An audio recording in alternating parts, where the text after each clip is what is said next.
It ought to surprise no one that the 30th of April 1975 liberation of Saigon remade the world. Unfortunately, however, it surprises all too many. The deep historical truth of the US's traumatic defeat in the Vietnam War is, not surprisingly, repressed in dominant Western discourse. Of course, inevitably, like Banquo's ghost at Macbeth's banquet, these repressed truths return, leaving the US constantly tormented by it. On the one hand, the full extent of the atrocity, as well as the futility of the US effort in Vietnam, is not admitted. Even very progressive US intellectuals, such as those of the worthy Quincy Institute for Responsible Statecraft, which has argued for a long time for a less militaristic US foreign policy, can't quite concede it. Its founding director, Andrew Bacevich, is a long-standing opponent of the neoconservative policies that have driven US militarism in this century. Yet he states that, and I'm quoting him now, American foreign policy elites have spent the last 50 years engaged in a concerted effort to evade their responsibility for the Vietnam disaster.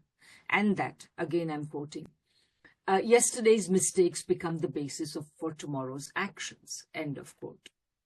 However, the Vietnam War was no mere mistake or even disaster. These words connote aberrations, whereas the US's murderous, even genocidal military campaign in Vietnam was, as critical historians of US foreign policy going back to the days of Charles and Mary Beard and William Appleman Williams point out, is the latest venture in a series that connects back to the formative expansionist impulses of the United States.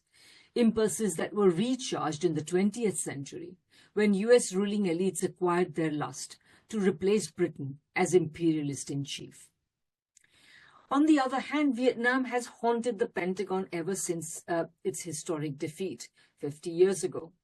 Ever since then, in Iraq or Libya, Ukraine or Afghanistan, Somalia or Yugoslavia, every one of these wars has become an effort to overcome the Vietnam syndrome. First named by Ronald Reagan, it denoted the aura of shame and guilt, of incompetence and unworthiness that has hung over US military ventures ever since. Reagan proposed to dispel it rhetorically and practically. Rhetorically, he blamed the Vietnam War on the North and declared that the US cause was a noble one, involving, in his words, a small country newly free from colonial rule, which the United States had to help in establishing self-rule and the means of self-defense against a totalitarian neighbor bent on conquest. Practically, he sought to dispel the Vietnam syndrome by invading, wait for it, tiny Grenada. After the invasion, he declared that, quote, our days of weakness are over. Our military forces are back on their feet and standing tall, end of quote. A few years later, President George H.W. Bush would end his own Gulf War by stating, again I'm quoting, the ghosts of Vietnam have been laid to rest beneath the sands of the Arabian desert, unquote. Clearly, this is a ghost that cannot sleep and refuses to lie down. Just as the Chinese poet Zhang Zhao observed, it is a phantom that feels a deep sense of loathing for its own being. The US was bound to be afflicted by this psychopathology of imperial decline. The single most important historical fact about US foreign policy since the early 20th century is that it had the misfortune to receive the mantle of lead imperialist, just when the fierce energy of the world struggle for colonial liberation was beginning the long process of sending imperialism into decline. As this process has intensified and accelerated, imperial delusion has been progressively allayed only by doses of reality administered by anti-imperialist forces. The Vietnamese victory of April 1975 was arguably the single biggest dose. Decolonization had begun decades before, when the Second World War and the 30 Years crisis of capitalism and imperialism, which so diminished the powers of both, ended. However, the imperial countries could not accept this new reality. Whether it was the British in Malaya or Kenya, or the French in Algeria and Vietnam, European imperialist powers fought, often with US support, to hold on to what was left of their empires. One by one, however, they failed.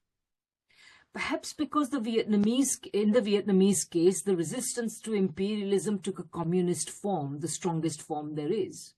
Or perhaps because the US imagined that its victory against Vietnam would mark the turning of the anti-imperialist tide, the US stepped in to this war with all its might. That this small nation, impoverished by nearly a century of colonial rule, followed by decades of exhausting war for national liberation against the French, could fight for more than another decade against the most powerful military on earth, and which was also able and willing to do its worst, and win so decisively, represented a historic reversal for imperialism. No wonder it was followed by a wave of revolutions in Iran, Afghanistan, Ethiopia, Nicaragua, Grenada, and by intense revolutionary struggles more generally. No wonder it contributed to the stagflationary crisis of capitalism that so weakened the imperialist camp. No wonder also that the anti-war movement in the United States linked up with the struggle of African Americans and other oppressed communities, prompting a deep crisis of capitalist and imperialist legitimacy, and leading to a social, political, and cultural polarization that remains a feature of US society to this day. Put simply, the Vietnamese victory formed the hinge between the phase when decolonization was still being resisted by the imperial powers and that in which they had to deal with independent states. Subordinating them was now much harder and often failed despite Herculean imperialist efforts, accelerating the advance towards multipolarity, or, as Chavez would have put it, pluripolarity, and bringing the world, as we say in our manifesto, closer to socialism. I'm Michael Hudson. I'm appearing here for the International Manifesto Group. If you like this video and ones like it, please subscribe. For more information, go to the address on the screen.